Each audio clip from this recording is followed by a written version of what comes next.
Hi y'all, my name is Adrian. I got a lot on my mind. How about you? Let's talk about it. Sorry. So today we are going to be talking about PrEP.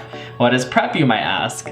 I will say it again in the video, but PrEP stands for pre-exposure prophylaxis, and it is actually the pill called Truvada. What this pill does when taken correctly, which is once a day, every single day, is it lowers your chances of contracting HIV by over 90%. Today I have two guests, Jada and Jose, who are both on PrEP and are gonna talk about being on PrEP. And we're just gonna have a little chit chat and we'll talk about it with no tacos, because it is hard to get people to eat on camera and talk about something. So sorry there's no tacos, but deal.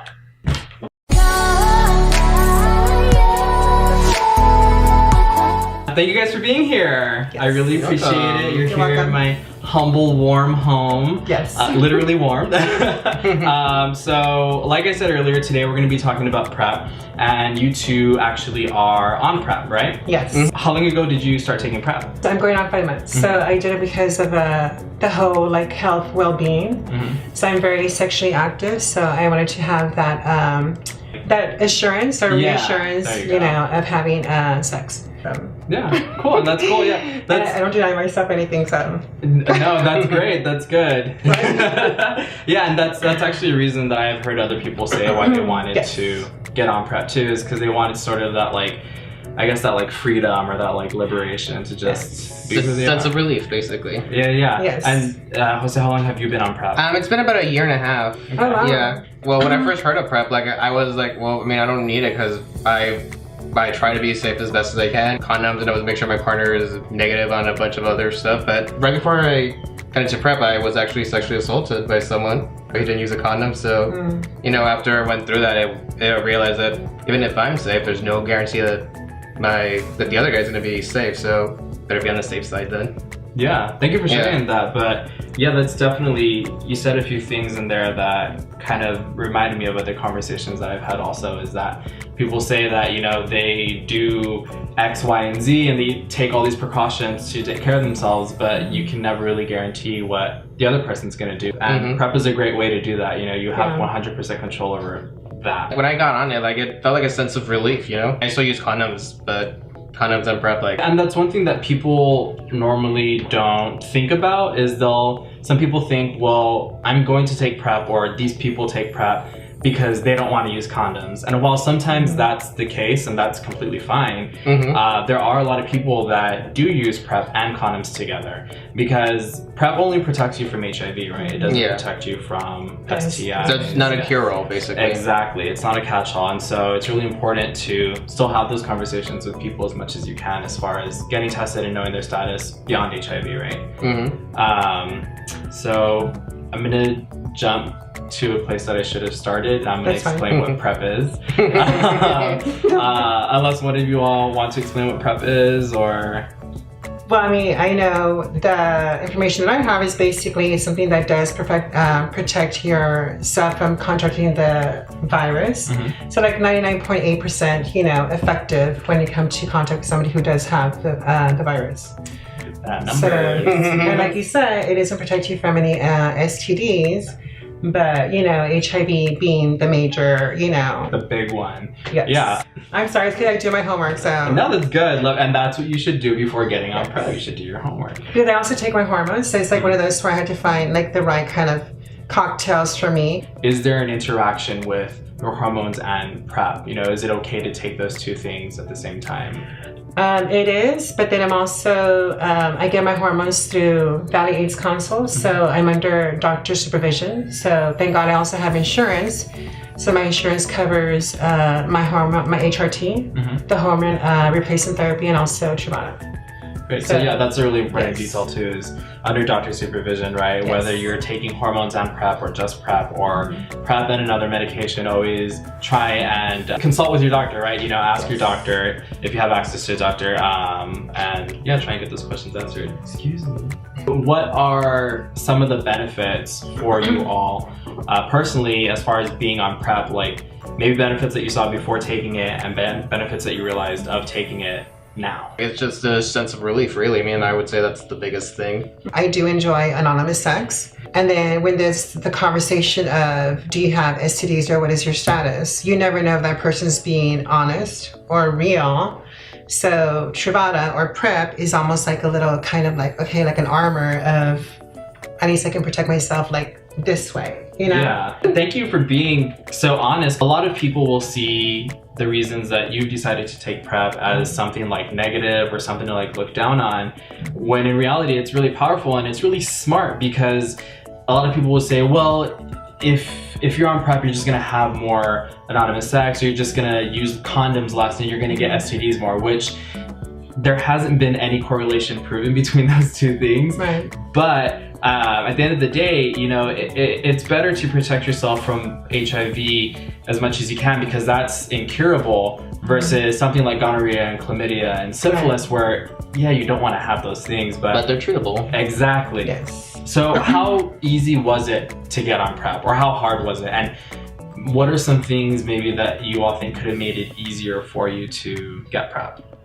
Well, for me, it was easy to get PrEP since my insurance covered it and stuff. But one thing that I noticed, I remember how when I first talked to my doctor about it and asked if I could get on it, like he actually gave me like this funny look, and he looked around to make sure no one's in the room, and he said, well, you know that I only give this to like my really slutty patients, right? So it's like there's still this stigma like with doctors and stuff that they look down on it like when they give it to their patients. So I mean, I was able to overcome it and stuff, but I imagine that like for a lot of other people who are asking their doctors about it, like if they have a doctor like that, then they'll be like too embarrassed to ask for it again and decide to not get it. Well, for me, I know that the whole Truvada has been out for a couple of years, and it's been very taboo and very kind of like you're looked upon as being, you know, like you said, a whore, a slut. But then it's one of those where if you value your sense of health and sense of worth, for me, I was like, you know, I want to do this. So with my doctor, I also told him I want to do Truvada.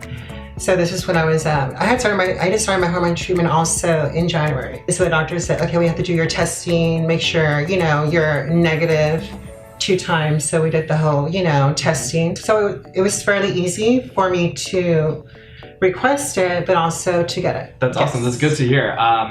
So thank you, Valley AIDS Council. Shout out. I think it's really cool that like you mentioned that about how your doctor was like aware of like what you had to do, because well, when I actually got Truvada from my doctor, like he didn't know anything about like checking in like every 3 months for blood work and to like do the initial test to see if like you're negative in the first place. I think it's an important conversation for doctors to listen to and to do as much homework as Jada has done. Yes, thank you. Do you think that the transgender community is being reached enough when it comes to PrEP? And how do you think organizations or shows like this even could do a better job of reaching that community? Well, I really feel like for the T in the LGBT community, it's always been like the transgender community has always been kind of looked down upon, even within our community. Mm-hmm. And it's a shame because I mean, I've had first experiences with that, but I feel like the way we can reach out to the transgender community is like having our meetings that we're going to start doing. So we're going to work together to kind of, you know, come with ideas and try to see what we can do for our community. Yeah. So do you think that maybe like getting in touch with I guess like gatekeepers to the community like you, where you're going to be monitoring these groups, talking to you and being like, hey, Jada, can you talk to the group and give them this message and let them know that this is available? Yeah, because I think a lot of people, like for me, when I heard about PrEP like a year or 2 ago, I was like, wow, there's actually a drug that exists that does that. Mm-hmm. I think people need to be educated, you know, about the options that we have that can promote, you know, well-being and health. So do you think that PrEP does work among the gay and bisexual Latino community? And I guess what I mean by that, like, do you think, kind of the similar question with Jada, do you think that these messages are reaching our community as well? I don't know, like it's weird, but like when I'm out with my friends, like they're aware of PrEP, but they're not on it. And I don't know, you see it like every year during like sweep season, like Channel 4 that was at that story and how HIV is among the rise in the RGB community. And so you'd think that like with all that kind of exposure that there'd be more people at least aware of it. It kind of sounds like an issue of like the message is being put out there, but it's not really sticking.